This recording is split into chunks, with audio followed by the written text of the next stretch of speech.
pace up. Learn and grow.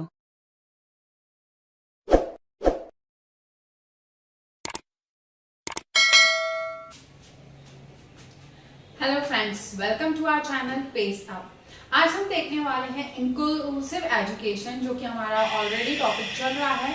उसके अंदर में सेंसरी के अंदर जो हमने पिछला वीडियो दिया था वो था हियरिंग इम्पेयरमेंट के बारे में, और इस वीडियो में हम सीखने वाले हैं ब्लाइंडनेस के बारे में, या फिर आप कह सकते हैं विजुअल इम्पेयरमेंट के बारे में, जिसको हिंदी में हम कहते हैं दृष्टिहीनता या दृष्टि बाधिता। अब इसके अंदर में मैं आपको सारे इसके कॉजेस, सिम्टम्स, आइडेंटिफिकेशन कैसे करें, वो सारी चीजें आपको कंप्लीटली एक ही वीडियो में बताने वाली हूँ। इसलिए ध्यान से देखें और सुनें, जिसमें आपका ये टॉपिक बहुत अच्छे से प्रिपेयर हो जाए। चलिए टॉपिक स्टार्ट करने के पहले अगर आपने चैनल को सब्सक्राइब नहीं किया तो सब्सक्राइब कर ले, ताकि आगे आने वाली वीडियोस आपको हेल्प करते रहे आपके एग्जाम्स के लिए। तो चलिए स्टार्ट करते हैं अपना टॉपिक विजुअल इम्पेयरमेंट। क्या है विजुअल इम्पेयरमेंट? एक तरीके की ब्लाइंडनेस। ऑफ कोर्स ब्लाइंडनेस तो है, लेकिन कैसे? पार्शियल भी हो सकती है। अब जो इनको कम दिखाई देता है उनको भी तो पार्शियली ब्लाइंड ही कहते हैं ना। तो इसके स्टेप बाय स्टेप हम देख लेते हैं कि कैसे क्या क्लासिफिकेशन किया गया है। सबसे पहले, children who suffer from total loss of sight और considerable reducing of sight can be termed as visual impairment. जिनको बिल्कुल भी दिखाई नहीं देता यानी टोटल लॉस, और जिनको कुछ परेशानी है कि कम दिखाई दे रहा है, पास का दिखाई दे रहा है, दूर का नहीं दिखाई दे रहा, दूर का दिखाई देता है, पास के दिखाई देने में प्रॉब्लम है, वो सब ब्लाइंडनेस के अंदर में ही आते हैं। Blindness can be from birth और due to some injury. Blindness या तो बर्थ से हो सकती है, यानी जब पैदा हुआ है बच्चा तभी से, और या फिर कोई एक्सीडेंट हुआ हो या कोई परेशानी हुई हो या कोई बीमारी हुई हो, उससे भी ब्लाइंड हो सकता है। अब हम इसकी डेफिनेशन देख लेते हैं। According to PWD act 1995, blindness या ब्लाइंड किसको कहा जाएगा? Refer to a condition where a person suffer from any of the condition. कौन कौन सी कंडीशन है? टोटल एब्सेंस ऑफ साइट, बिल्कुल भी नहीं दिखाई देता। Visual acuity not exceeding 6/60 or 20/200 in the better eye with correcting lenses. Lenses लगाने के बाद भी 20/200 अगर किसी का आई साइट है या 6/60 है तो उसको ब्लाइंडनेस में कंसीडर किया जाएगा। Limitation of the field of vision subtending an angle of 20 degree or worse. 20 degree यानी जो आंखें कई लोगों की टेढ़ी दिखाई देती हैं, तो उनको जब दिखाई देता है तो जो एंगल क्रिएट होता है वो 20 डिग्री का होता है, यानी इतना टेढ़ा होता है कि कोई भी चीज उनको साफ सुथरी सीधी नहीं दिखाई देगी। अब इनकी क्लासिफिकेशन देख लेते हैं। दो टाइप से क्लासिफिकेशन हो सकता है, एक तो पार्शियल ब्लाइंडनेस और कंप्लीट ब्लाइंडनेस, और एक हो सकता है कॉन्जेनिटल ब्लाइंडनेस और एडवेंटिवनेस ब्लाइंडनेस। में दोनों पार्ट को आपको अलग अलग करके बता देती हूँ। एक टाइप का ये है पार्शियली साइटेड, यानी कुछ दिखाई दे रहा है, आई साइट वीक है। जैसे आजकल हर किसी बच्चे को ही चश्मा लगा रहता है, तो उनको पार्शियली ब्लाइंड कहेंगे। तो उसमें क्या होता है? शॉर्ट साइटेडनेस, लॉन्ग साइटेडनेस, या फिर किसी बीमारी की वजह से आपकी नर्व्स का डिटैचमेंट हो जाता है तो कम दिखाई देने लगता है। शॉर्ट साइटेडनेस, लॉन्ग साइटेडनेस और मसल डिटैचमेंट। शॉर्ट साइटेडनेस में आपको पास का दिखाई देगा, दूर का नहीं दिखाई देगा। लॉन्ग साइटेडनेस में दूर का दिखाई देगा, पास का दिखाई नहीं देगा। तो उससे कैसे लेंसेज मतलब चश्मे के थ्रू उसको कवर करते हैं, वो लगा के आप देख सकते हैं। कंप्लीट ब्लाइंडनेस में कोई इंसान कुछ भी नहीं देख पाता है, आई साइट उसकी 20/200 रहती है, जिसको हम ब्लाइंडनेस में ही गिनते हैं। और we can use to walk cane मतलब जो डंडा रहता है ना, मोड़ के वो रख भी लेते हैं अपने बैग में, उसको केन कहा जाता है। तो उनको केन यूज करना पड़ता है चलने फिरने के लिए, और उनको पढ़ाई के लिए ब्रेल लैंग्वेज आवश्यक होती है, क्योंकि वो नॉर्मल बिल्कुल भी नहीं देख पाते हैं। अब कॉन्जेनिटल ब्लाइंडनेस, अब सेकेंड पार्ट जो डिवाइड मैंने किया है वो बीमारियों के बेसिस पे। कॉन्जेनिटल ब्लाइंडनेस यानी बर्थ के टाइम से ही होती है, या फिर जब बच्चा पेट में, माँ के पेट में होता है, उसकी फॉर्मेशन होती रहती है और तभी से ही वो ब्लाइंड हो जाता है।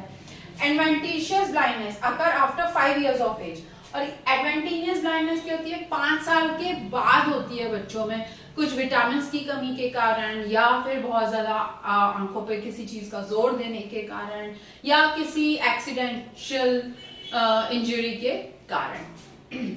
अब कॉजेज देख लेते हैं ब्लाइंडनेस की, क्या हो सकता है। एक तो जेनेटिक होता है, हेरिडिटरी होता है, एनवायरमेंटल फैक्टर होता है, जैसे किसी को बीमारी हो गई ग्लूकोमा जैसी, तो फिर ब्लाइंडनेस हो सकती है। डिफॉर्मिटी ऑफ आईज, फॉर्मेशन, जो आई का फॉर्मेशन है ना, वही ऐसा होता है कि ब्लाइंडनेस होती है, दिखाई नहीं देता है।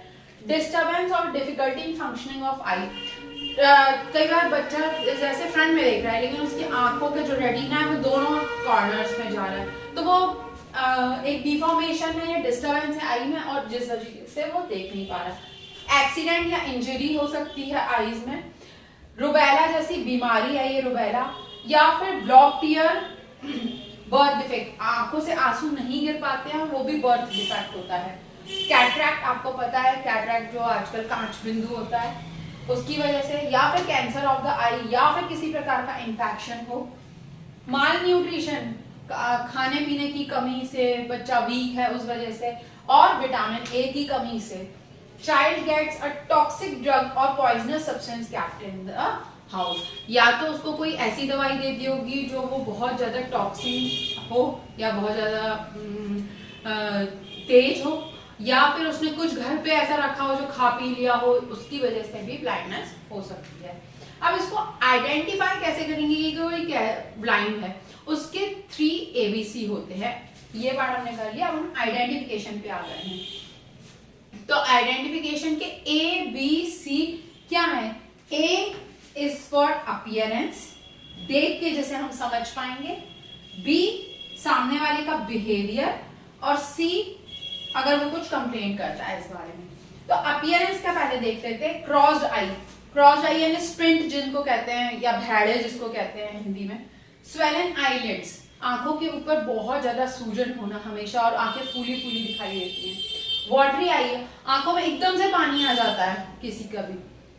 रेकरिंग आई, रेकरिंग आई भी वही होता है कि आंखों में ऐसे ऐसे ऐसे से ब्लिंक करना, या फिर इधर उधर देखना, टेढ़ी मेढ़ी देखना।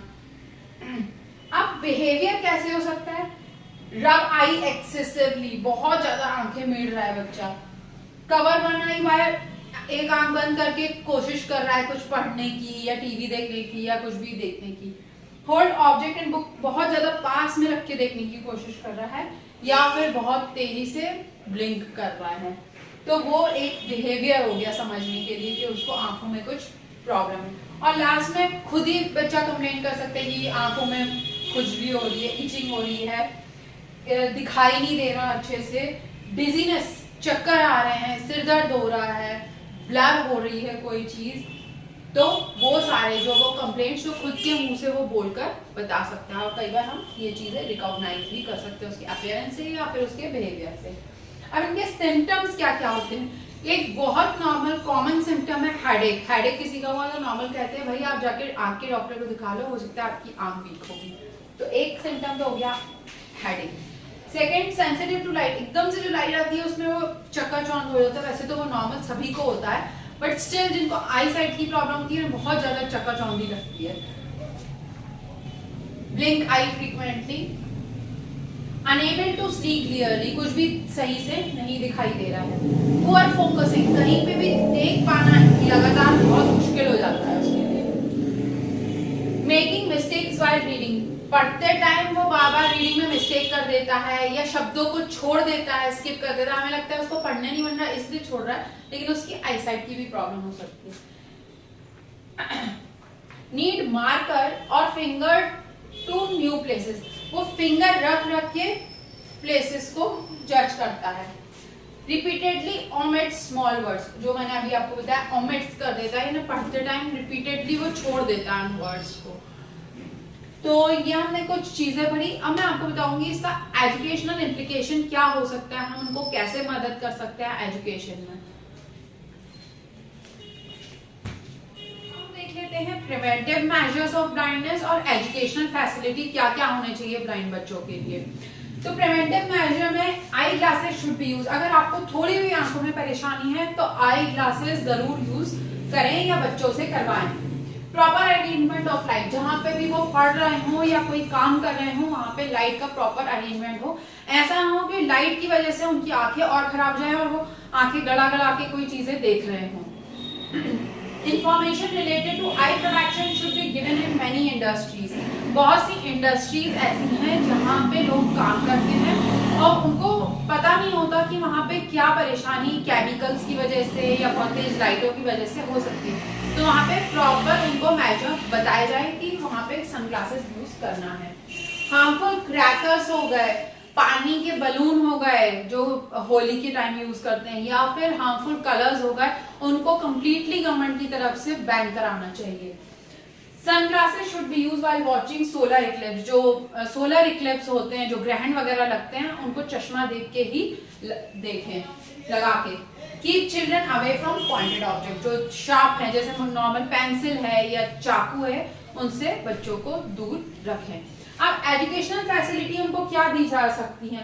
पहले तो जो करिकुलम है वो ब्लाइंड बच्चों के लिए नॉर्मल बच्चों से अलग होना चाहिए। नेक्स्ट, टास्क, ऐसे कुछ टास्क या फिर उनको ऐसी ट्रेनिंग दी जा सके जिससे वो सेल्फ डिपेंडेंट बन सके। आपने देखा होगा बहुत सी चीजें उनको क्राफ्ट की, आर्ट की बनाने सिखाते हैं, पेपर बनाना सिखाते हैं, हैंडमेड पेपर। तो ये सब जिससे वो अपनी लाइवलीहुड कमा सके फ्यूचर में। ब्रेन टीचिंग देना चाहिए, जो टच करके फील करके जो पढ़ाई होती है वो करवाना चाहिए। Government should, guardians and voluntary organisation should cooperate with them. Government organisation और वॉलेंट्री ऑर्गेनाइजेशंस कौन सी हुई? जो नॉन गवर्नमेंट ऑर्गेनाइजेशंस होती हैं, एनजीओज होती हैं, उनको भी आगे आना चाहिए इनकी मदद करने के लिए। Special train teacher should be there to teach them. Special train teacher, वो हर एक टीचर को ब्रेल लैंग्वेज नहीं आती है, हर एक टीचर नहीं समझा सकती फिजिकली चैलेंज्ड बच्चों को, तो ट्रेन टीचर होंगी वही उन्हें ज्यादा अच्छे से प्रॉपर गाइड कर पाएंगी। और अरेंजमेंट ऑफ लाइट एंड बाकी इक्विपमेंट्स का भी, कि भाई कहीं से वो टकरा ना जाए या उन्हें चोट ना लग जाए, और लाइट का अरेंजमेंट तो बिल्कुल बहुत जरूरी है। तो इस तरीके से हमने टॉपिक कंप्लीट किया आपका विजुअल इम्पेयरमेंट का। ऑलमोस्ट सारी चीजें मैंने कवर करने की कोशिश की है। स्टिल अगर कुछ रह जाता है तो आप मुझे मेल कर सकते हैं butkuchshweta@gmail.com पर, या फिर आप मुझे कमेंट सेक्शन में भी कमेंट कर सकते हैं। वीडियो पसंद आया तो लाइक, शेयर और सब्सक्राइब जरूर करें। नेक्स्ट वीडियो तक के लिए thank you and bye bye.